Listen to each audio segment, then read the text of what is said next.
કેમ છો મિત્રો? આજે આપણે ટેસ્ટી બિરયાની બનાવવાના છીએ.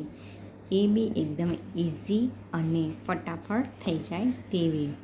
તો એક પેનમાં તેલ લેવાનું છે. તમે એમાં ઘી પણ એડ કરી શકો છો. ત્યાર પછી તમાલપત્ર અને તજ લવિંગ લેવાનું છે.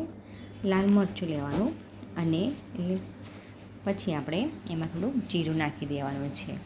ત્યારબાદ મારી પાસે ઘરમાં જે પણ વેજીટેબલ હતા, કાંદા, ટામેટાં, કેપ્સિકમ અને બટાકા, એ બધાને મેં ઝીણા ઝીણા સમારી દીધેલા છે. તમે આમાં ફણસી પણ નાખી શકો છો, ફુલાવર પણ નાખી શકો છો. ગાજર હોય તો ગાજર પણ નાખી શકો છો. એમાં પછી થોડુંક આપણે મીઠું નાખીને એની ઉપર થાળી ઢાંકીને ધીમા તાપે આપણે ચડવા દેવાનું છે. પછી આપણે ચેક કરી લેવાનું કે વેજીટેબલ્સ બધા ચડી ગયા છે તે. તો સરસ મજાના વેજીટેબલ આપણા ચડી ગયા છે. એમાંથી આપણે જે તમાલપત્ર નાખ્યું હતું તે બહાર કાઢી લેવાનું છે. ત્યારબાદ એમાં પછી મારી પાસે પનીર હતું, ઘરમાં જ બનાવેલું, તો પનીરના કટકા નાખ્યા.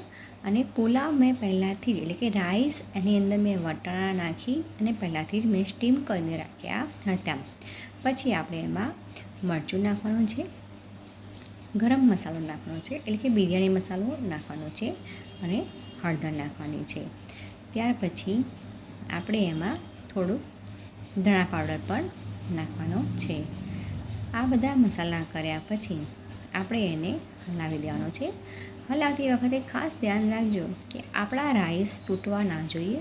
એકદમ છૂટા હશે તો જ એને ખાવાની મજા આવશે. તો સરસ એવો આપણો ઇન્સ્ટન્ટ ઇઝી બિરયાની પુલાવ તૈયાર. Please like,